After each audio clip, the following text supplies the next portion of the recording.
Well, good morning and welcome to today's webinar, looking at fighting to win industrial strategy for aggressive growth in the UK. Really glad to welcome you to the webinar this morning. One of our sponsors at the FS Club is Northeastern University London, and they're kindly supporting this morning's webinar. They've asked me to comment that as part of Northeastern's global university network, and with a commitment to experiential education, high impact research, and deep partnerships, Northeastern University London is well positioned to develop and deliver talent and drive innovation.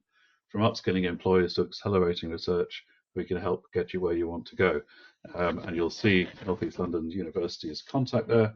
Do get in touch if you would like to engage with them. Moving on to today, I'm Mike Wardle. I'm your chairman for the session and chief executive officer at the ZN Group. My job is to keep us to time and to moderate the Q&A as we come to that part of the program. So moving into the program, as I say, my job is very much to introduce and get out of the way so we can hear from our keynote presentation from Ian Sheridan. And then there's a Q&A session towards the end of the session.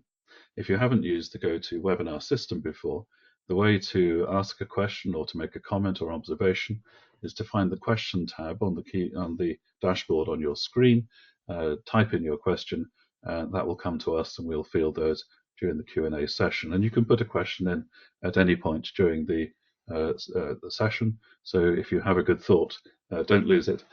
Get it down by putting a question or a comment into the questions tab.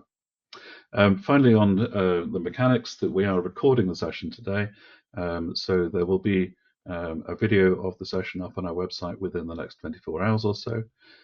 That's an opportunity for you either to go back and watch again if you wish to, or to share the link with friends and colleagues who you think might be interested in today's topic.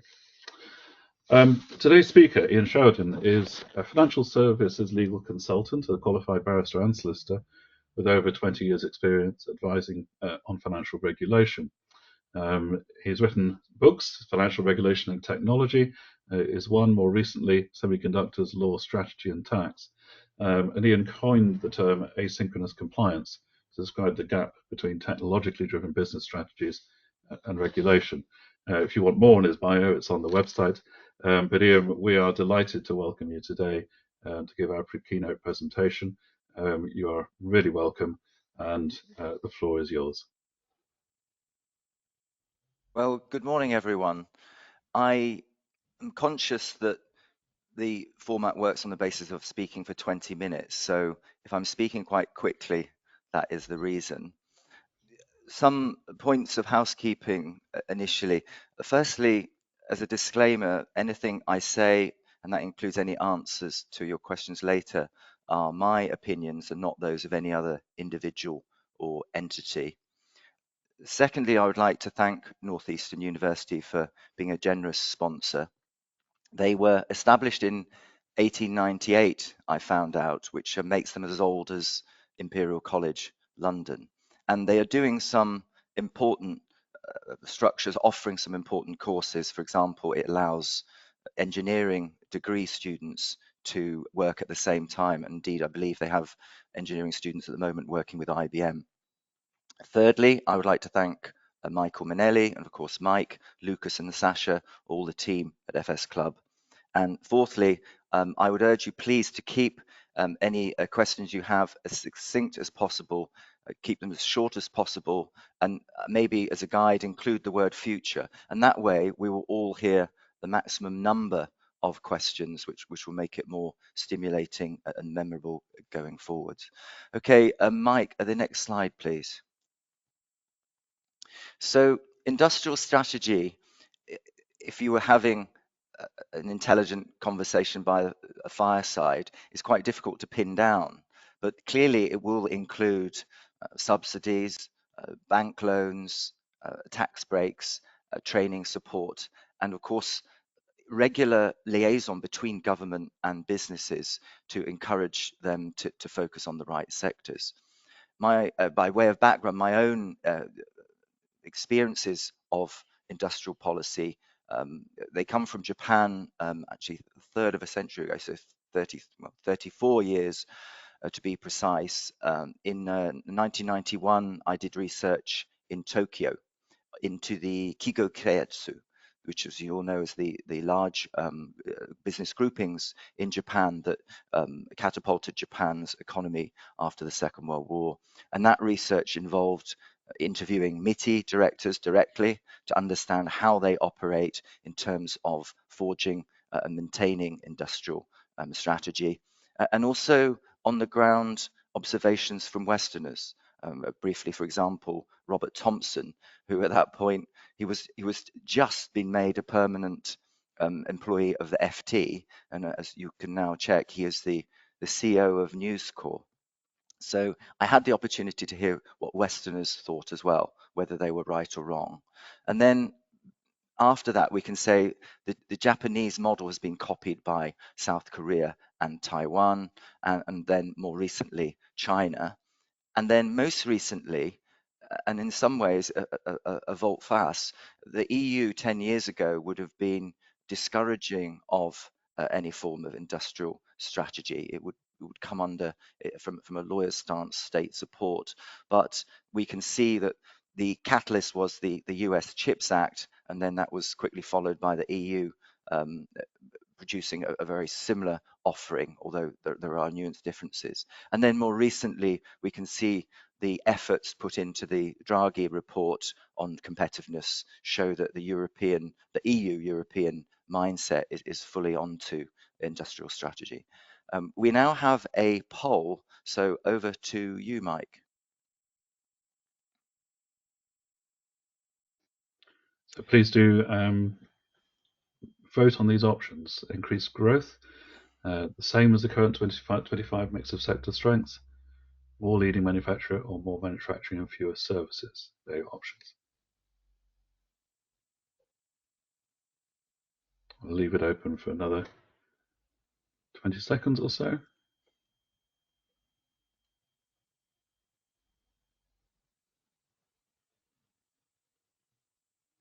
So let's have a look at the results.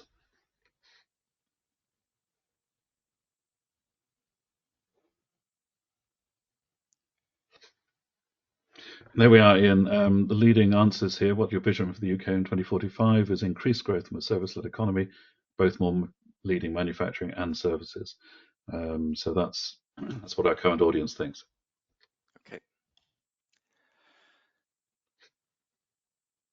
In terms of trying to understand how a vision can be achieved, industrial strategy is a 20 or 30-year plan. It cannot work in terms of even what we might consider long-term, 5 years or 7 years. And from that point of view, it's important to realize there are bandwidth issues. Is something Tony Blair talks about in his leadership book recently, that you can only do one or two things well over, and that's probably over a period of 20 years. So there's probably a need to pick one sector or several sectors, or perhaps, and some of you may pose this in your questions, and a third way whereby you can concentrate on a particular technology or something else. And with that, you have to be clear about why you want to have an industrial policy. Where do you see the UK being? In terms of timing, I can sense that the government, which is under pressure for various reasons, it is looking to produce an industrial strategy over the spring, and that might include producing a detailed document maybe by June. I'm not in the room, so I don't know. But from my view, I think there would be great sense, given you're planning, you're trying to implement something that's over 20 or indeed 30 years, they could be forgiven for taking their time, consulting lots of people and producing something of detail that may not be available until the end of the year. And then finally, of course, you have the how. That's the practical strategic implementation of, you have your battle plan, but how are you actually going to execute this? And that is a complex equation, and we will try in this limited 20 minutes to try and unravel some of that. Next slide, please, Mike. So I came across a South Korean government document, and it was a a chart that had been produced in the late 1990s, and the whole purpose of it was to say, where do we want South Korea to be in 2030? And it was a complex diagram, and there was nothing inaccurate about it, but it had about 20 boxes and arrows going everywhere. And ultimately, while I could see it was of value, for me, it could be crystallized down to this. And it is that whatever you have as a vision of what you want the UK to be, you need to be committed to that. You need to stick to that. And that will be difficult because the positives is we're in a liberal democracy and we would have a change of government. Governments would have different views on what they think are a priority or not. So the message from these 20 complex boxes was very much use the metaphor of navigating, and you must keep your course. You must keep on the actual course that you have decided from the start. Now we have another poll question, so over to you again, Mike. So the question here is which sectors we believe most deserve industrial strategy support. We're looking at advanced engineering and AI, bioengineering, advanced engineering and clean energy, semiconductors, and telecommunications. So you can choose 2 sectors. So please go ahead and vote.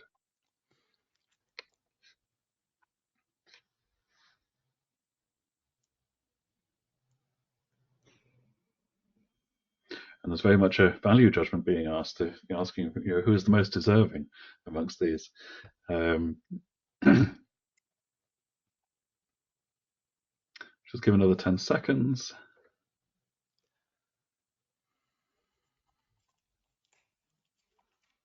And thank you very much. We'll take a look at the results.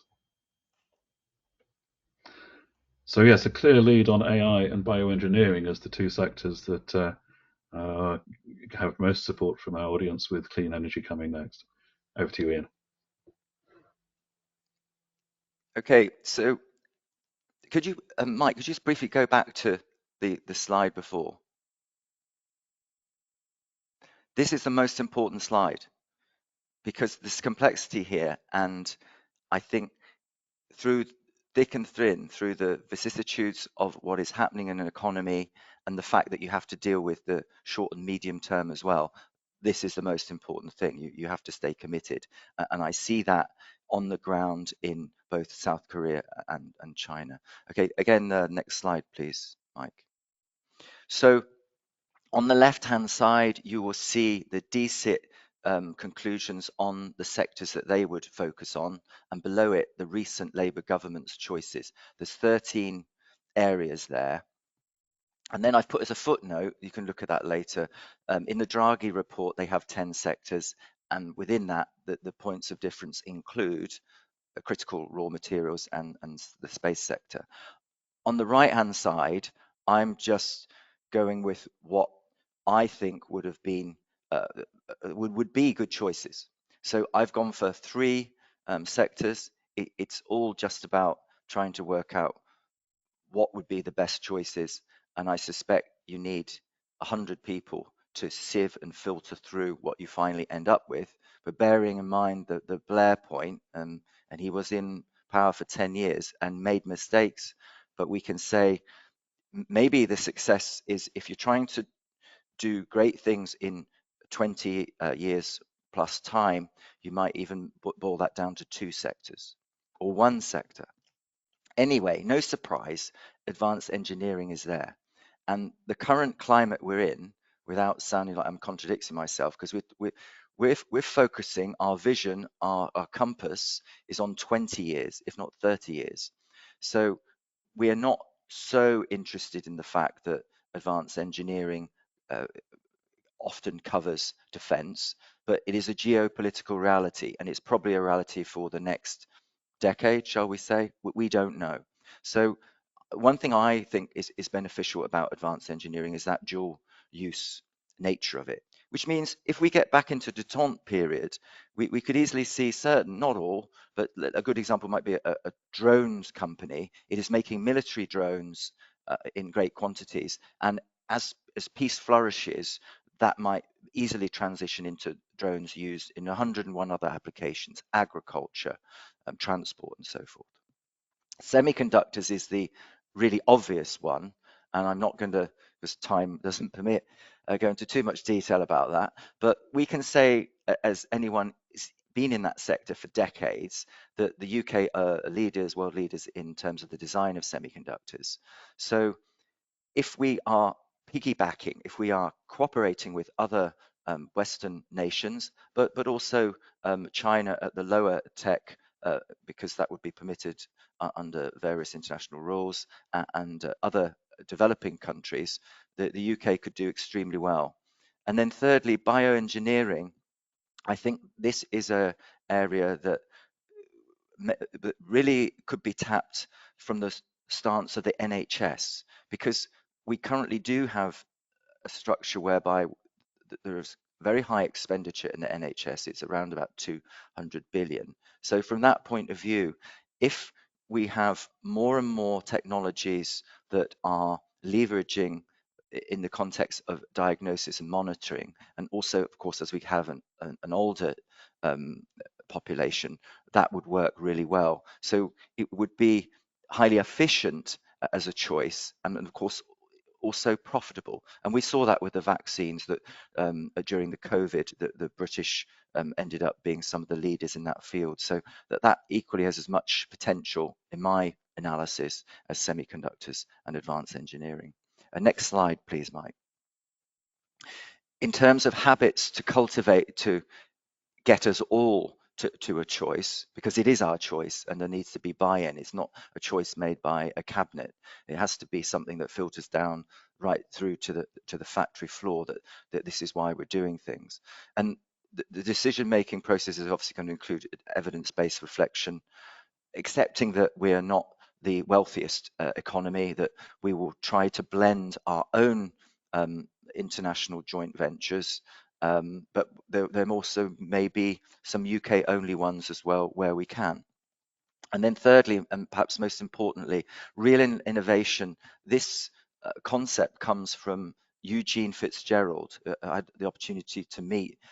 He is quite a remarkable character. He is a professor at MIT, was the head of MIT's unit in Singapore, is the CEO there, and also had a number of startups under his belt, successful semiconductor startups.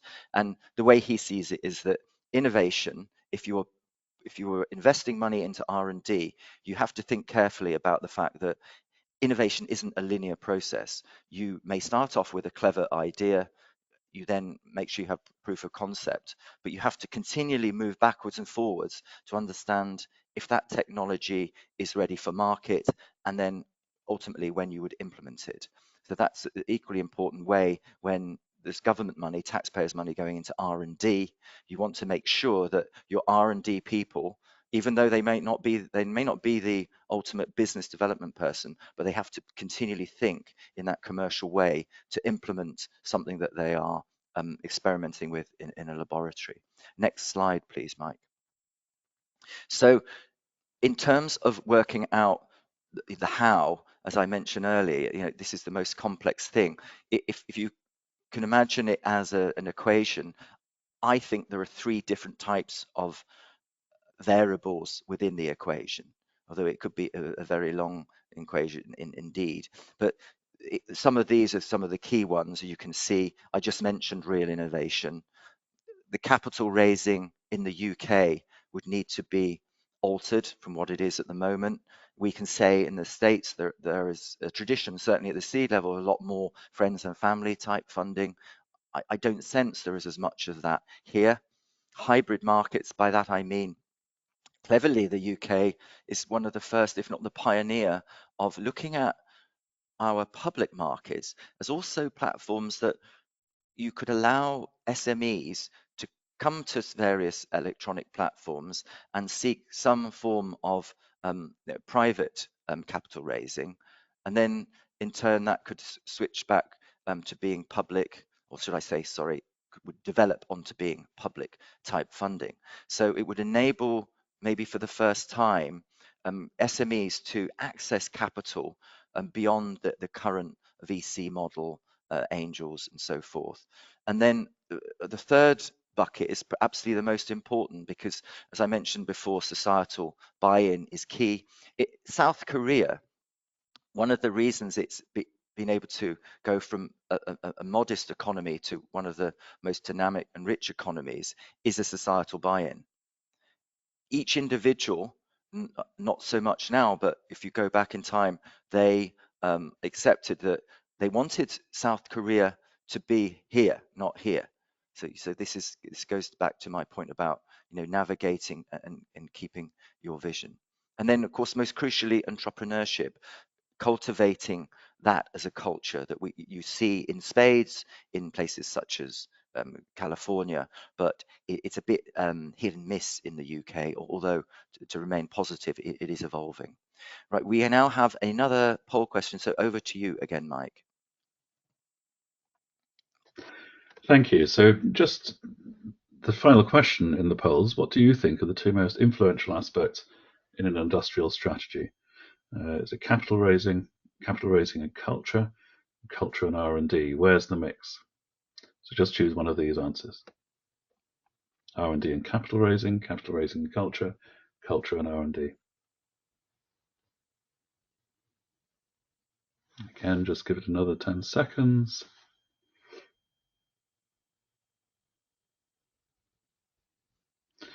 That's great. And if we could just look at the results, please. So there we go. There's actually a reasonable balance, but capital raising and culture come as the lead answer for this particular audience. But actually, it's not. It's quite balanced between the three. Back to you, Ian. Next slide, please. So the UK clearly has a lot going for it, and that is sometimes missed when we're all worried about, well, what's the direction, what's the industrial strategy and so forth. We were pioneers, I think a bit along with the Irish, with Patent Box. The list of universities is highly impressive and unique. Rule of law, crucially, I would say that this is often overlooked because there are other common law jurisdictions, but the commercial courts are world leading. Case in point, only last week I had an opportunity to briefly speak with the Lady Chief Justice, Sue Carr, and it's really evident on speaking with people like that they have Ferrari legal minds. And the key point is she's not alone. We can say all of the High Court judges are of that caliber, and no other country can match that. The next slide, please. Capital impediments, I've covered it already, I suppose, in the sense of when we were looking at variables to include in the equation that might see success in 20, 30 years' time. And of course, there is a lot in the press about pension funds law and the restrictions on UK funds, and also some of the choices made by pension fund managers. The capital raising I've covered as well. And of course, the London Stock Exchange is a well-respected organization, but we can say that it's clearly lost some business. It's had some great successes, Raspberry Pi, case in point, but more needs to be done to work out, not just for them to work out, but given it is our preeminent stock exchange, for others to use their grey matter and come to a solution. And next slide, please, Mike. This is from the Draghi report, and it shows that the venture capital gap exists at each stage, at the seed, early, and later stages. And these are clearly significant gaps, and that is something that would need to be addressed as part of an industrial strategy, in my view. Next slide, please, Mike. Cultural impediments. For me, the key one is the top one, in that when you go to California, they get that part of the flying hours of being a capable entrepreneur is that you might have had one or two or even more startups that fail, whereas I think still in the UK, people seem uncomfortable with this idea that there was a building of a business and it wasn't profitable, but that there is lots to learn, obviously, when you're making a mistake. The last point there is crucial because for me, there is a recurring theme of groupthink in the UK at quite high levels. And they're not alone. If you look at the Draghi report, of course, is dealing with the EU. They consult very widely, including, to their credit, they ask Rolls-Royce, they ask Vodafone on their views. But what's telling for me is there is not one Asian company consulted. There is no questions put to Samsung or LG or SK Hynix or others or Sony saying, hey, what do you think we're doing wrong? What could we do better? So from that point of view, that even at the high quality report level, you see evidence of groupthink. Next slide, please, Mike. Political impediments include politicians lacking STEM degrees, the civil service rewards very capable people moving to different departments, for example, rather than staying with science and technology and building some depth. And then the third point is that if we do have committees, they can be extremely positive, but there has to be very careful at each level, at the macro level, at the industrial strategy council level. You would need to have a very balanced choice of sector experts. And even at the semiconductor level, you would have to make sure you had traditional silicon, compound, and photonics experts. Next slide, please. This is a final slide. So, Mike, I hope you can leave this one up as people pose questions. And for me, the most important one is the bottom one, which is making sure that being British, being patriotic is something that is valued, because we see it in other countries. You see it in America, you see it in China, you see it in South Korea. They are proud of their nationhood. And as long as it doesn't become nationalistic, I don't think that's a problem. It was a question at an event I was able to pose to Gordon Brown. I asked him, do you think we would have a stronger economy if, I'll just make sure I quote correctly, said, if people valued being British more? And he wholeheartedly agreed, although of course he didn't, went on to say, but the opposite of patriotism is nationalism. You would have to be cautious. So that's it. Over to you all. Yeah, please ask as many questions as you can, but also please do keep them short so that we maximize the numbers. Well, thank you so much, Ian, for that stimulating presentation. We have a number of questions already arrived. First one from Philip Parecki. He said, given the UK's strengths in research and academia, how might we bridge the valley of death between innovation and commercialisation that's historically prevented British discoveries from becoming British industries? Well, I mentioned earlier Eugene Fitzgerald's view on real innovation. It's an astonishing way to look at everything in terms of the moment you're doing R&D in a university where of course there's simultaneously learning going on, and yet from day one we probably need to, without ruining some of the theoretical benefits of universities. I'm not trying to wholesale change universities, but you need each student from the moment they walk in the door to think, how can I monetize this? how does this turn into selling things? Because is obviously a pivotal part of having a thriving economy. Thank you for that. Susan Tame and Philip Parecki have come on to the question of the planning cycle. Susan sums it as the 20-year planning cycle that you indicated is necessary for an industrial strategy is difficult to achieve in our political system with elections every 5 years.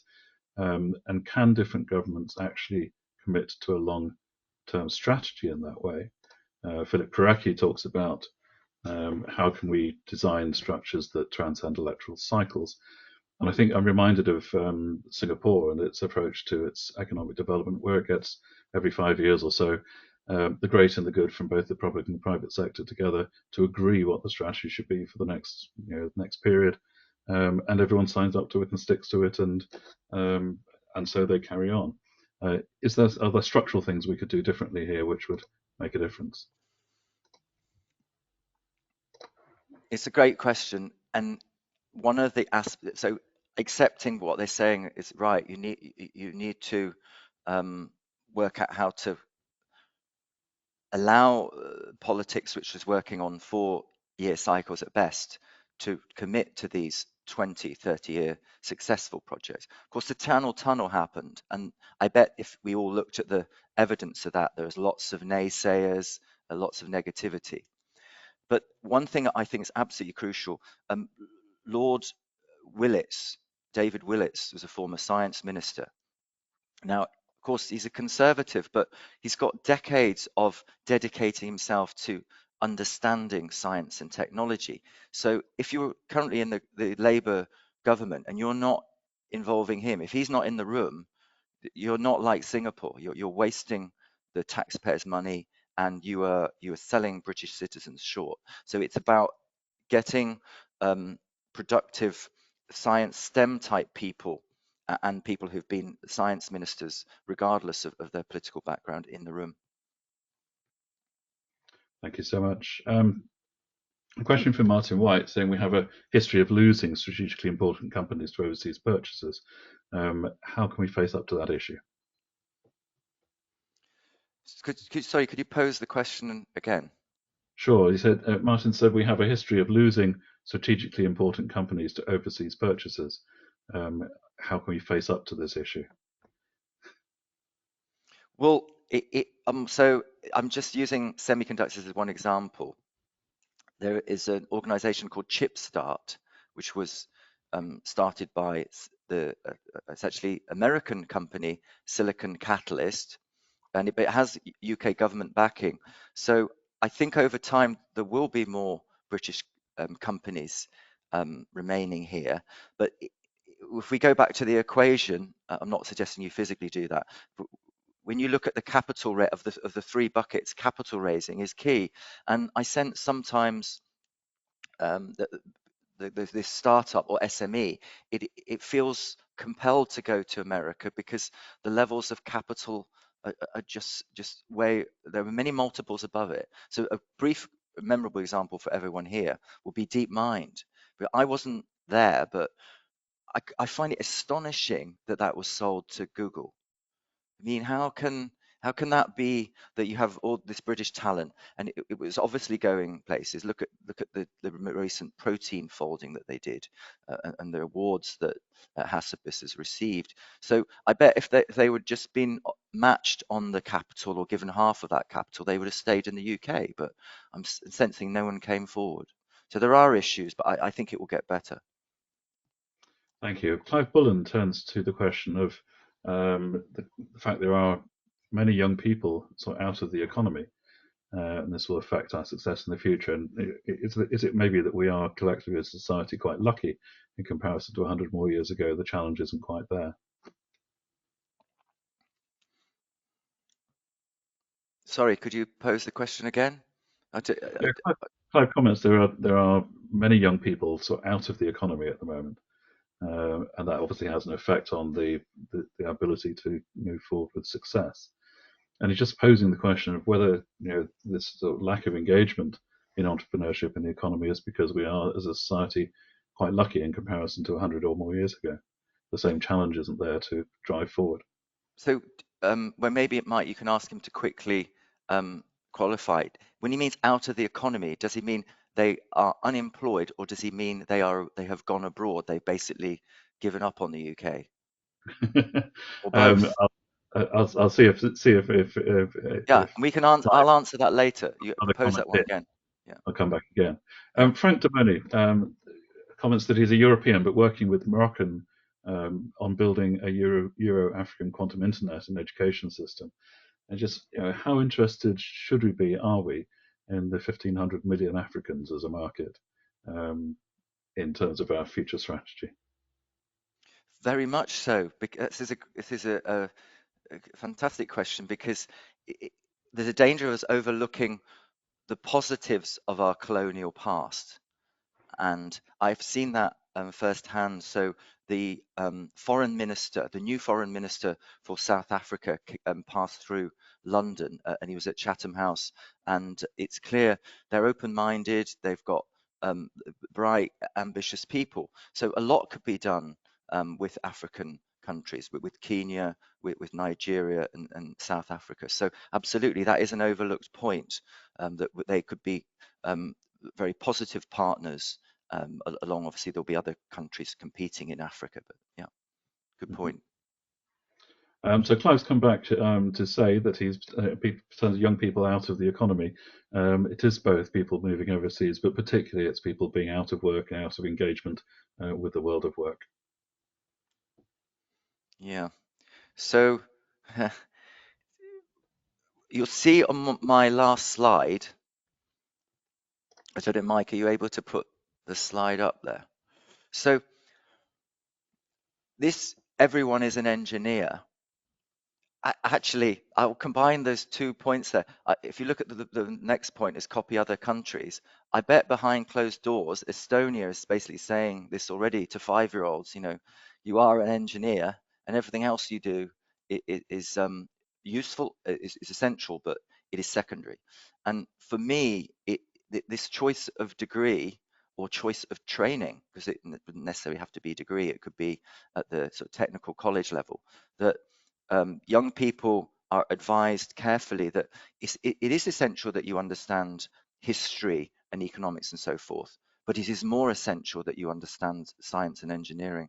So in that sense, the more people have the STEM skills to offer the workplace, I think that's better, and that you will have less of this problem of people out of the economy.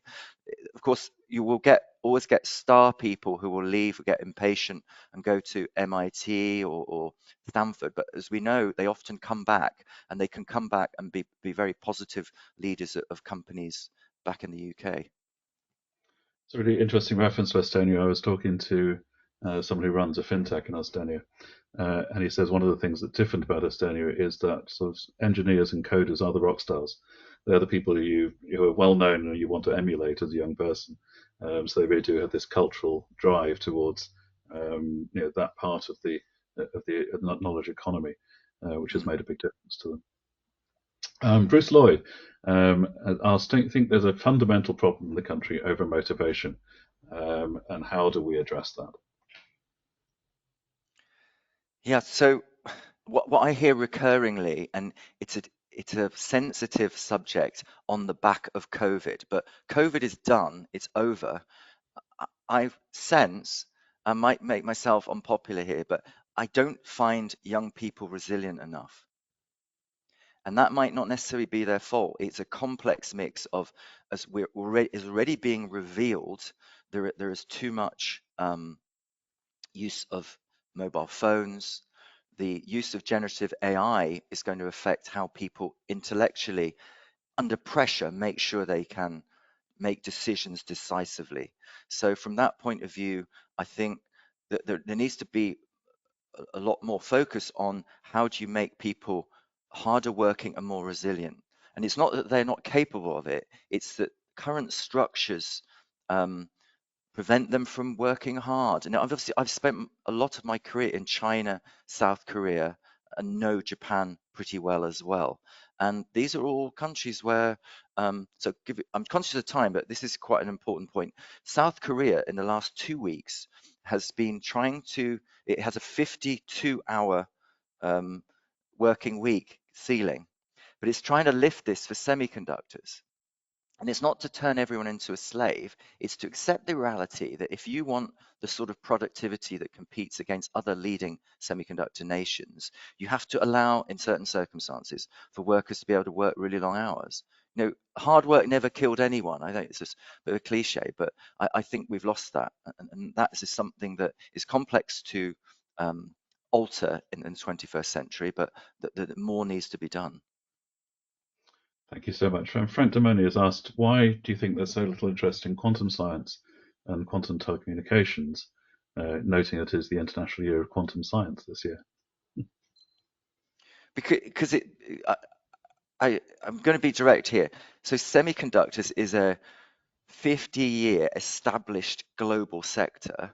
Quantum is still, it's at the laboratory phase. There's no proof of concept in the sense that you don't have practical working computers. There is noise, there's disruption. They are not something that you will see in offices anytime soon. Obviously, the encryption challenge, if quantum um, researchers and pioneers are looking for funding, they should be going to the Ministry of Defence, because obviously that sits squarely within encryption. And in that sense, it's extremely important that we understand when things will change over to a quantum being able to work out encrypted data that we have. But otherwise, I feel it's still at the proof of concept, and the funding should always go to the types of sectors that I mentioned before quanting, for sure. Thank you so much. Eric Masaba's got a question about whether we need to rethink the balance of key economic sectors in the UK, noting the COVID years exposed the risk of supply chain disruptions, etc. Should we consider a more self-sufficient fractal model where all core economic sectors are represented within each major UK region? And he talks about, in particular, sort of primary raw materials, secondary manufacturing, tertiary services, knowledge research, and high-level decision-making and governance as the five kind of key areas of economy. Do they need to be wider spread through the UK? We're a relatively small island. I think that's inefficient. So maybe part of the question is important in its sense that maybe COVID has shown that we were naive to not have certain things. But I would say, given we are on the doorstep, we're physically connected to the EU via the tunnel. We should look to have supplies from these areas, from these markets, and you work in terms of partnerships. So, from that sense, looking carefully about one thing that struck me was about 48 hours of driving. I was trying to think how, from a logistical supply line, where would I, if I was trying to secure, I don't know, raw materials for semiconductors in South Wales, how far would I go? I'd probably go as far as Dresden, but maybe it's more convenient to choose Ireland, but you get the idea. So using some of these EU countries rather than trying to do everything ourselves. Thank you so much. We've got just a few minutes left, so we'll squeeze some more questions in. Martin White's noted that the UK has one of the lowest saving rates among the G20. What effect does that have, and what might happen with the savings rate? It clearly plays a part, because we know that Asians, I'm generalizing, but certainly you look at Japan and China, they are great savers, and then they are prepared to invest in capital markets. So from that point of view, there is a point of difference. However, my earlier argument about the pension funds is an important one, in that if, as employees, people are investing, they have their own money allocated into a pension fund, that could be an important source. And my understanding is, statistically, we're one of the worst Western countries in terms of investing in our own domestic companies. And even more worryingly, the rules are not allowing sufficient investment in SMEs and so forth. Thank you so much. Philip Pareca's going to come back on the question of the energy mix, and in particular, how should we think about a comprehensive energy strategy that delivers globally competitive electricity prices, because he thinks that's going to be central to any long-term industrial policy, and the difficult decisions that might involve about the energy mix, infrastructure investment, etc. Where does energy fit into industrial strategy?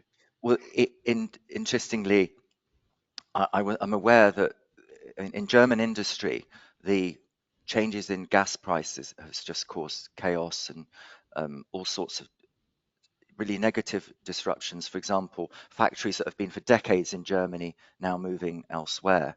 So it is what has happened with the invasion of Ukraine is a lesson in terms of putting all your eggs into one energy basket. So I suspect that even though we are at a point of transition where we need to consider very carefully about green energy, I'm reluctant to say it, but I think nuclear plays part of that. You have to have this a more balanced use of different energy sources. Otherwise, it won't work.